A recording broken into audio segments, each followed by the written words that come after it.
For 100 or 150 years, maybe, everybody in the country knew that this office didn't create anything great. This office guarded everything great. But then we lost our way, and maybe we got arrogant, and we forgot who we really were. Earlier this week, we were all captivated in America by an incredible sight. One man, wearing a spacesuit, dropping out of a capsule 24 miles off the face of the planet. Just a few words, he stepped out into space and hurtled towards Earth.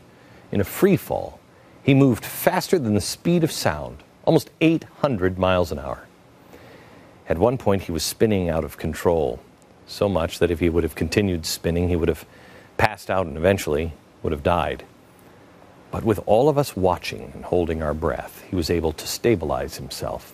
And with slightly more than 4 minutes into his fall, he pulled the chute and gently drifted towards Earth. He landed on his feet. What an amazing sight. A world record free fall.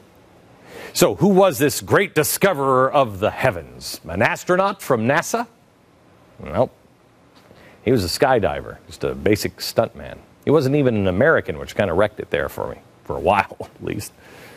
Who sponsored the test of the human capacity for endurance? Had to be the U.S. military, of course. No, it was actually the maker of a high-caffeine energy drink, which makes you kind of wonder, if a drink company can come up with this kind of mind-bending achievement, what can NASA do with all of its science and resources? Well, it turns out, because of the lack of vision, all they seem to know how to do at NASA now is turn out the lights. Earlier this summer, NASA sent the space shuttle Endeavour on a cross-country trip to California. They flew it over the entire country and gave us all a beautiful and awesome and mighty demonstration of mankind's power of discovery, swooping low over the Golden Gate Bridge. My son spoke about this just the other day. It was last weekend. We flew into an airport and he saw a giant 747. And he said, "Dad, that's just like the plane that flies the space shuttle." He was excited, but I was sad, ripped my heart out, because the space shuttle wasn't on its way to meet new adventures. It wasn't being replaced by anything. It was on its way to its grave, mothballs in some warehouse. We were watching the funeral parade for America's manned spaceflight program. And instead of holding our hands over our hearts and a tear in our eye, we acted like it was a great show. Now, I'm not sure exactly how many scientific, things were solved by Felix Baumgartner's 24-mile drop from space. I know the spacesuit was kind of new, and I don't know what else. I'm not sure what we learned, or whether we even really learned anything.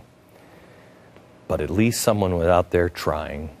At least someone was doing something audacious, scaling the walls of the heavens, firing through new barriers, breaking the surely bonds of Earth.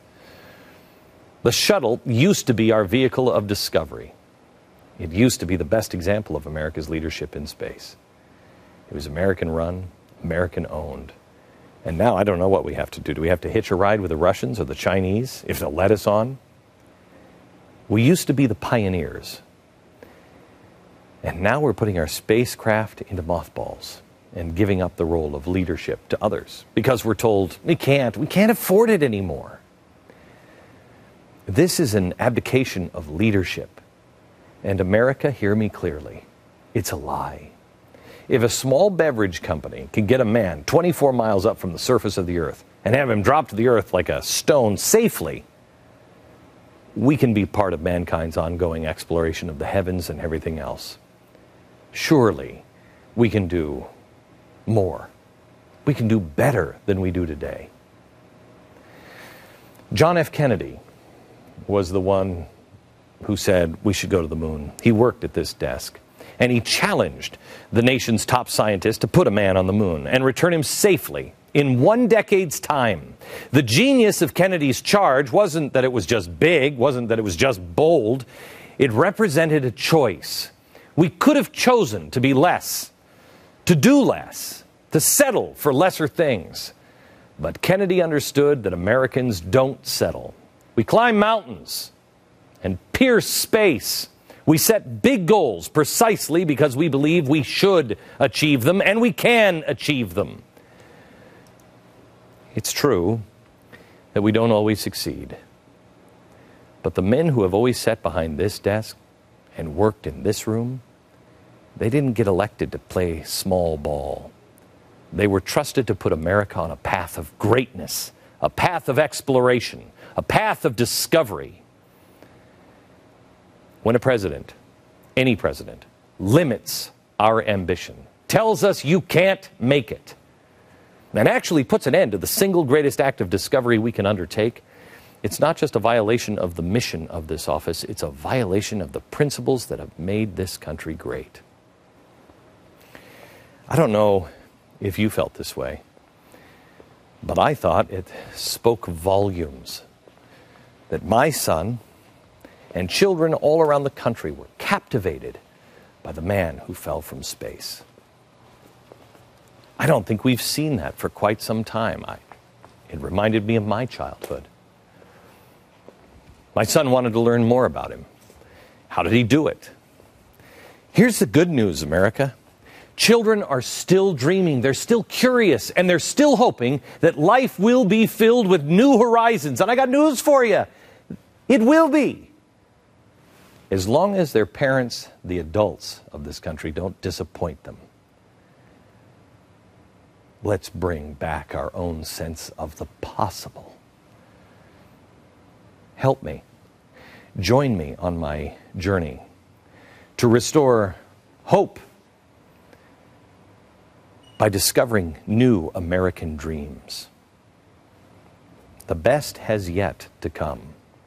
Believe it, and it will be so. May God bless you, and may God bless the Republic. From Texas, good night, America.